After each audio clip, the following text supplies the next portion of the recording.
Welcome to Heart Speak Podcast, episode 222, Astrological Insights for 2023. Well, hello there, wherever you are in the world. I hope you've had a very enjoyable festive season, which is still going on, and that you've been able to get together with friends and family who resonate on the same frequency as you do, bringing joy and happiness and peace to your world. And we're about to step into a new year. But I don't know about you, it just feels as if we're continuing a cycle. Not to say there's not new things happening, but it's not the same as saying end of one year, beginning of the next. It feels like things are increasing in a very positive way. We're heading towards more freedoms, more community activities, more collective thinking. And this has been building since 2020 and before that. And I just look back at around January the 12th of 2020, and when the sun hits that same degree, I think it's about January the 13th of 2023, we're seeing what was going on back in January 2020 when Saturn and Pluto and Mercury all came together in Capricorn with the sun. And who could have imagined what we were going to go through? Saturn, authority, institutions, corporations, people with expertise, Pluto, transformation, Mercury in Capricorn, dogmatic information. And we saw that. We saw this information coming in in an authoritative way, telling us what to do. And who could imagine the transformation that's taken place since then?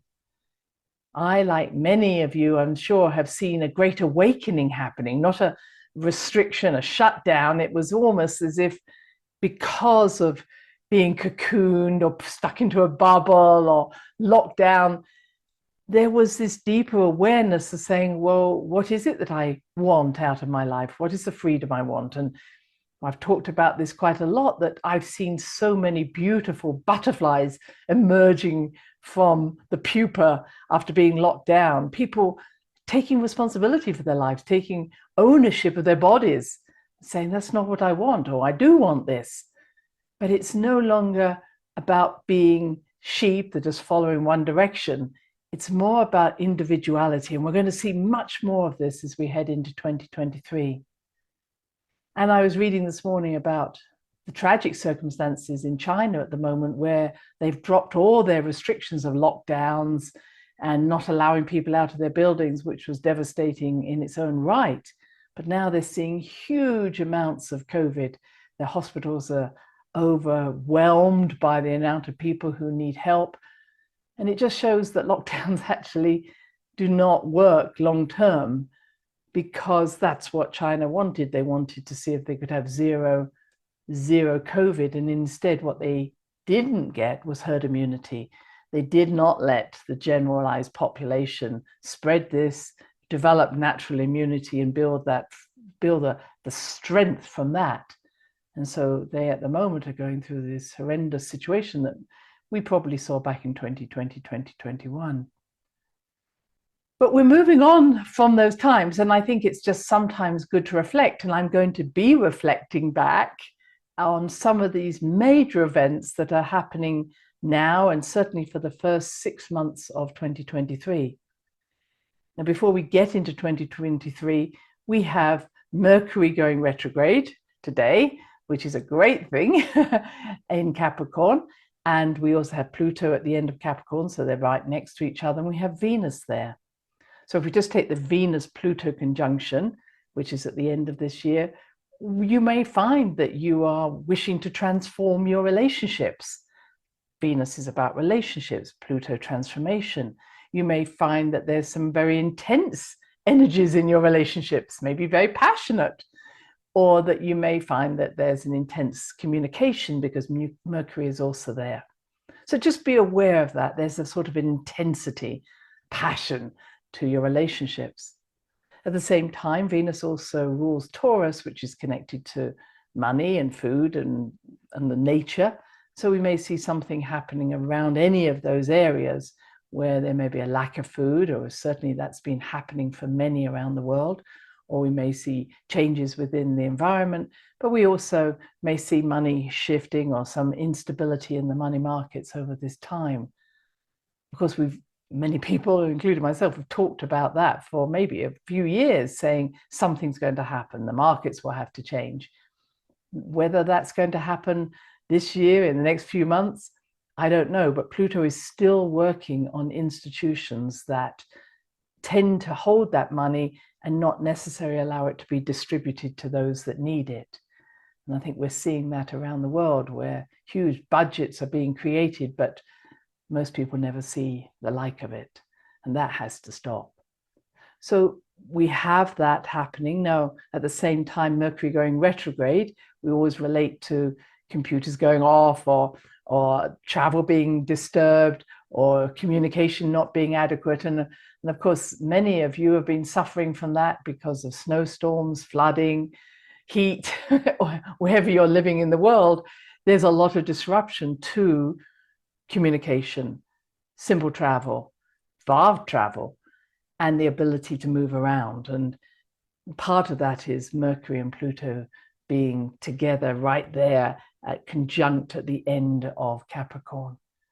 So things will ease off, but Mercury, as I say, is going to go retrograde until the middle of January. So just take it easy, take it easy. Things will move.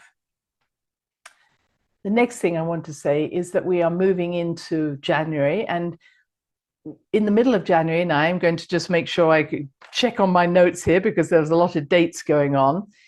On the 12th of January, Mars goes direct. Now, Mars is spending this 8-month period, a very long time in Gemini, which of course I love. But Mars has been going retrograde in Gemini, and Mars is about passion, intensity again, but it's also about obsession sometimes. But when it's going retrograde, all of that intensity, all that passion goes within. So I have to admit to my frustration in terms of lack of communication, or things being spoken about but no action taking place. So I think this is what's happening when Mars is in Gemini retrograde, that internal frustration occurs, things that are maybe not being said, things that are being brought to the surface and then buried again. And a lot of that's happening out there in the world at this moment. We saw Twitter releasing more and more information, but it seems to be going nowhere.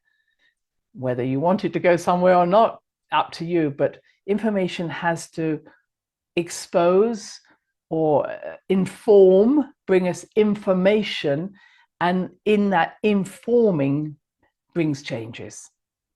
So with Mars going direct again in the middle of January, we should see more flow, easier flow of communication, easier flow of information. And maybe it's about you. Maybe you've been thinking of writing a book, or maybe you've been thinking of speaking out or doing more speaking.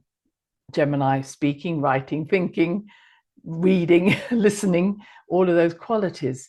So what's been bubbling up inside you that wants to be said? Maybe you want to start a podcast yourself, or maybe you want to teach, maybe you want to write. What needs to be said? Maybe you just want to write a letter you never send to someone and burn it. So something that may be internally shifting can be released then on the 12th of January. And so that's a really good time.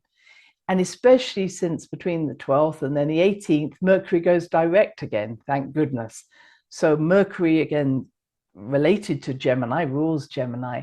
There's more communication we're going to see around that 12th, 18th, and then even up to the 20th of January, when Uranus, which is the planet of revolution and sudden change, also goes direct.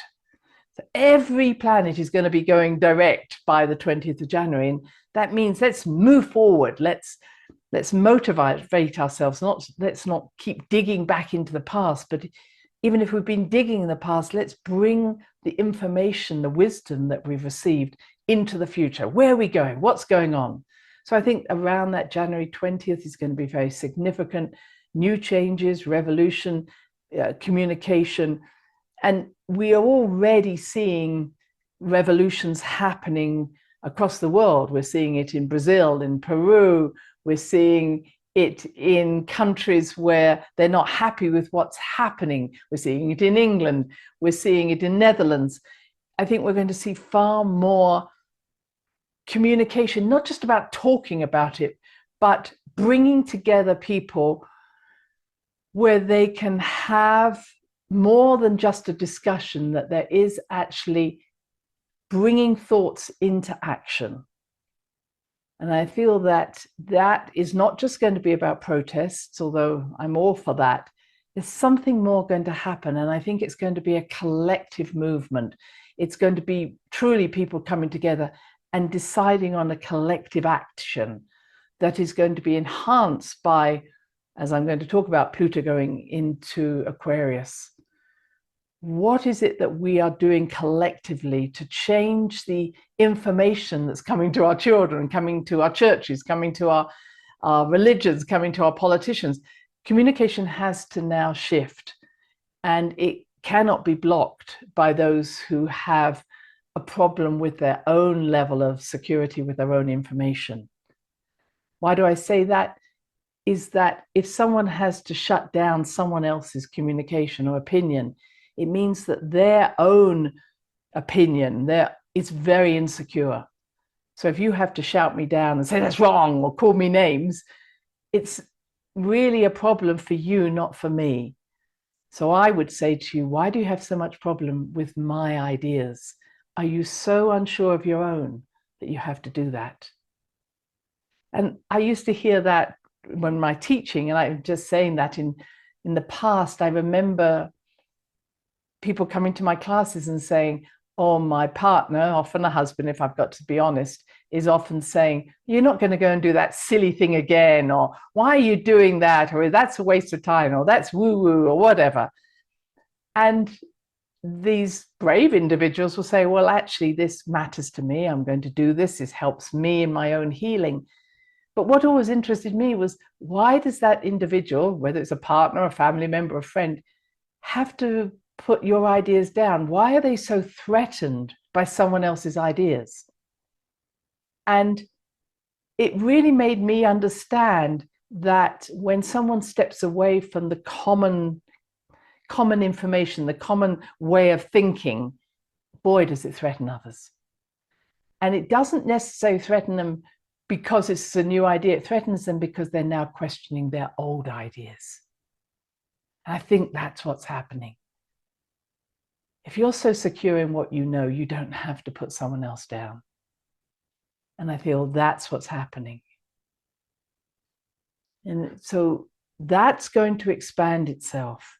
Dropping those ideas into a group who feel that they have all the answers is starting to stir up the insecurity, the doubt in the minds of those who have always felt they had all the answers or their beliefs were true. And we're seeing much more of that happening, and it's going to happen even more as we go through the year. So don't give up dropping hints, but don't also drop seeds onto barren land. It's not worth it. Just be true to yourself and ask yourself, if I'm not true about my own beliefs, if I'm not walking my talk, or if my beliefs are a little odd or off, I should say, help me to come back on track with my beliefs, my own truth. So that's what I've always done, is saying, okay, I'm not holding on to this like I've got to hold on and this has got to be true, because if it's not, I don't exist. It's more about, I can let it go. If it's mine, it will come back to me. And that's what I found I've done throughout my life with all the things I've written in my books, which may be a little out there. I still stand by them 30 odd years on since I wrote my first book, Frontiers of Health. So test yourself, give it away, see if it comes back, and if it still feels true, keep going. So that takes us through January, and obviously I'm going to say more about that. And then, as we also have one other thing happening, is Jupiter is in Aries, and it's getting closer and closer to Chiron, which is the wounded healer. Now, all of us have a Chiron, and Chiron is about, in Aries, is about where's my inner hero wounded? Where am I scared of just stepping out and being my own adventurer? Where am I scared of being me? And so what we have there is Jupiter is going to meet Chiron on the let me just get it right, on March the 7th. And so between January and March, you're going to see far more discussions about war, as I mentioned last time. Where are we going to war from our woundedness? And that doesn't have to be big wars. It can be, where am I fighting someone in my family from my own woundedness? And it ties back to the discussion I had about disappointment. Where am I continually going back into a war zone because I'm disappointed that people do not go along with my way of thinking? Where am I trying to bargain with them? Where am I trying to change their mindset? If we're trying to change someone, then we shouldn't be going to war. Boy, we're always going to war because we're trying to change someone. We should choose our battles. If it's something that you're saying, this is my matter of principle, I don't care if you want to change or not, then that's the healthy hero. The unhealthy hero is where we're trying to change someone. That's when we get into problems. You know, in the olden days, times of Troy, for instance, or in the age of Aries, which was before the age that we're presently in of Pisces, it really was, I'm going to send my hero up against your hero, and they'll only start at 9 a.m. in the morning and they're finished by 2 o'clock. But it was very organized. And whichever hero won, it was like, yay, yay, well done, hero, woo. But it wasn't about trying to change someone else. It really was just two strong people coming together, physically strong and courageously battling it out. But most of our wars aren't like that now. They're based on woundedness, they're based on fear, they're based on instability, they're based on corruption. We've got to stop fighting those wars. Not that I think any war is good, but wars based on one person trying to change another or gaining from the loss of another is never a way to be, whether it's a big war or the wars within our own hearts or in our own souls or even within our own families. So that's all going to start the March experience. And this is really the next step that I'm wanting to take, because we've got a lot going on in March. So we have the Chiron coming together with Jupiter. And we then have the next things that are happening is Saturn goes into Pisces. Saturn goes into Pisces on the March the 8th. And this is really a huge shift. So Saturn is structure, organization, authority, in Pisces, which is about freedom, unlimitedness, creativity, spirituality, stories, psychicness. So Saturn in Pisces is, I think, about organized chaos, or organizing spirituality, or bringing spirituality down to earth, or seeking out the illusions and being clear what is illusion and what is true. So we have so many things that are going to happen, and it lasts for about 3 years, 2.5, 3 years, Saturn being in Pisces. And when I look back at the last time this happened, it was May 1993 to January 1996, and 1964 to 1967. And you could keep going back 29 years. But it's very interesting to look at your own lives and saying, what was going on at those times?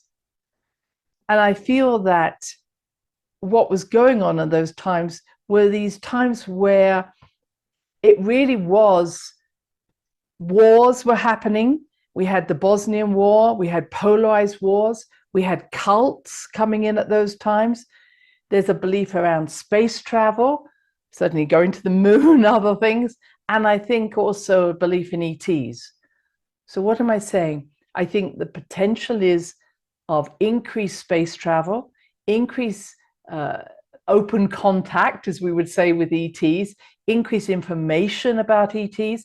But I also think we're going to see, where has this whole UFO story been man-made? Not say the whole of it, but I think we're going to find out what is real and what is not. What is man-made and what is true? Or true as in being from another galaxy, etc. And I think that's what's exciting about this time. We're going to see more information coming over at, is what you're promising, is what you're offering me real or an illusion?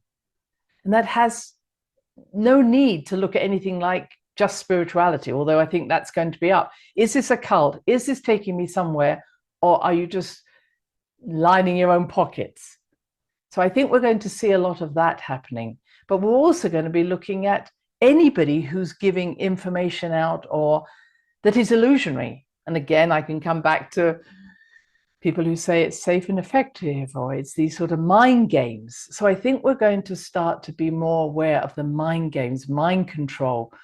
What am I being told that is actually hypnotizing me into a state of believing something? I think we're going to become more aware of where there are simulated holograms, where I'm being told that something's real when it isn't. So I think we're going to be breaking free of situations that, as I say, mainly are taking us into altered states of reality that don't necessarily serve us. And I think from that point of view, we're also going to see an increase in people talking about plant medicines or taking plant medicines or mushrooms, some of which I'm really into in terms of I agree with, because I think sometimes these mind-altering drugs can help people to break free of addictions and depressions. But I also feel that we have to have very clear intentions about why we're doing these things.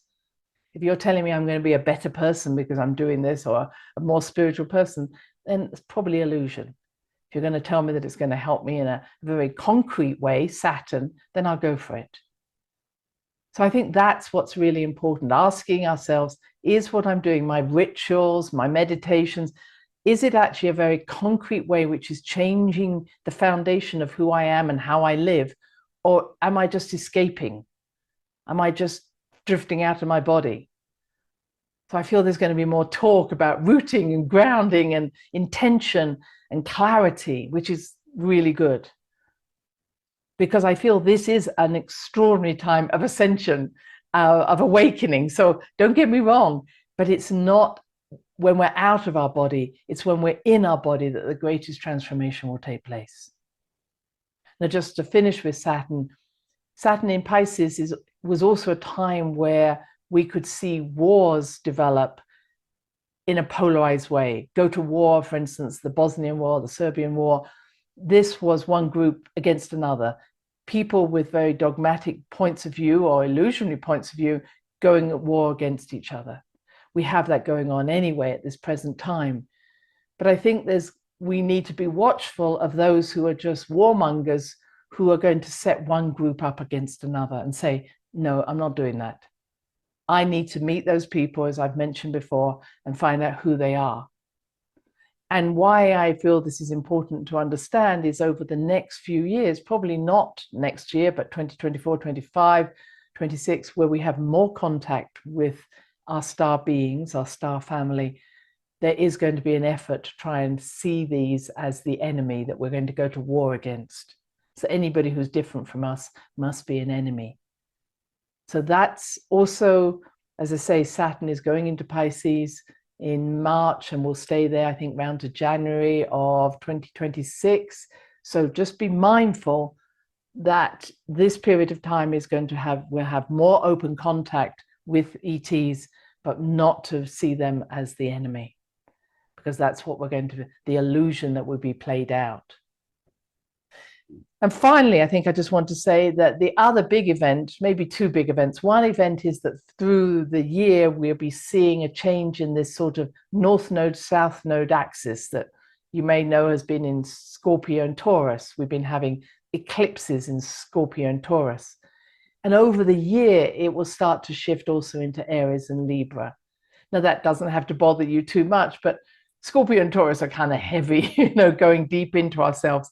So I feel that if we move into Aries and Libra, there's a lightness coming. And I think that's very true of 2023, this sort of lightness occurring. And that's aligned to Pluto going into Aquarius, out of Capricorn. And that occurs on the 24th of March. So I keep saying how big March is. And Pluto will go out of Capricorn into Aquarius, then go retrograde, and eventually be back in Capricorn again, I think the beginning of June. So it's not in Aquarius for a long period of time, but it will then next year it will be in much longer, and it actually will stay in Aquarius until 2044. So it has a long period of time ahead of it. But what it's bringing is transformation, Pluto, Aquarius collective, transformation of the communities we're living in, transformation of the way in which we come together in communities. I do, and I keep saying that we're coming to the end of the guru, the leaders, the teachers. We're going to have a more collective way of acting. But that doesn't mean then, oh, we all go in a circle, but one person takes the lead. In Aquarius, everybody has to be self-accountable. It's actually saying, no, you're not allowed to be in this collective unless you are willing to give something to the collective, to bring your own ideas forward, to be that piece of jigsaw that needs to be laid down. You're not allowed to do the following. And when I see our politicians following one person's viewpoint just because they want to be re-elected or get the money, I'm appalled. This is not the Aquarian way. Again, if you're scared of being yourself because you are not going to be liked, the Aquarian way says, I would rather do things on my own than be with a group of people that are doing something I don't want to do. We need to have the courage to stand alone, walk alone, knowing that once we do that, we bring together people around us who also have that courage to do that because they're not scared of not knowing who they are. They know who they are. They're willing to speak about who they are and step together forward. This is the Aquarian way. So this is a huge transformation. As I say, we'll carry on till 2044. And we're going to see more revolutions. We're going to see, again, it's not one leader stepping forward. Everybody's waiting for, the Messiah will return or someone will lead. No, nobody's returning or coming except for within each of us. There's not going to be one person leading the parade. It's going to be people coming in. Almost you won't know who it is that's the leader. A bit like the geese that you'll keep changing positions. We need everybody stepping up. And those revolutions may be in a way that we see them out on the streets, or it might be the way of thinking, or it might be the way of integrating into churches or religions or schools or politics. In other words, all the institutions need to break down these old structures that are holding them locked in and choose to be more open, not needing to sit behind some big desk to prove who you are or to sit up on a stage to prove who you are. Let's all come together. We're all in one community, no one better than another. And my last thing is about how or when Pluto was in Aquarius last time. Interesting, it was around 60 AD. And interesting, that was almost the start of when the Roman Empire started to break apart. And I think we're going to see countries breaking apart, or counties breaking apart, or states breaking apart, or even I've seen towns breaking apart. People saying, I no longer go along with your point of view. I no longer relate or align to the principles of this particular state, etc. And we're going to break apart. And I think we're going to see a lot of disorganization. Some even talk about a civil war, but it's really people saying, you put me in this group, or I didn't want to be in this group, which is really what's happening in Ukraine. And we now need to allow people to say, actually, just because you put a border around me and called me this thing, that isn't who I am. So I see people and groups, and even, as I say, counties or states, etc., breaking apart and saying, I don't want to be part of this common experience if it isn't allowing me to be free, to be myself, and to find a point of my own frequency adding to this collective rather than me being squelched all the time. So 60 AD was the end of really when the Roman Empire started to break apart. Then 305 to 329 AD.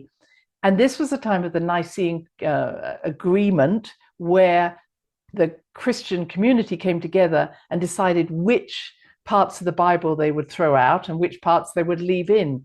And the reason they did that was, again, because they didn't feel that they could hold the community together, the collective, unless they made these agreements. So this really ties in with a sort of constitutional change that's happening in America, because this is going to tie into the American time where the Constitution was written. But it feels that at these times, Pluto in Aquarius, new constitutional rules are created to meet the collective, not the selective. So I feel this is very exciting. And so I don't necessarily agree with throwing out pieces of the Bible that we desperately needed, but clearly it's a breakdown to break through, and this is what's happening. And then 1286 to 1308, this really again was, I should say, that was more the time where the Templars really became strong, a belief in a greater story, in a more spiritual story. This was the time where the musicians became very feminine, and in terms of creating their stories for the women, there were a lot of strong women around during that time. And it was really, again, it's not male versus female, it was a feminization in terms of let's bring again this magnetic energy together. The troubadours are the people I'm trying to think of, and how songs were important, and poetry and mythologies and beliefs that weren't rigid, they were much more open. And I can see that happening. And then 1532 to 1553, this was a time in Britain when Anne Boleyn was around, and Anne Boleyn, despite having a head chopped off by Henry VIII and his crew, she also brought new church into the Church of England.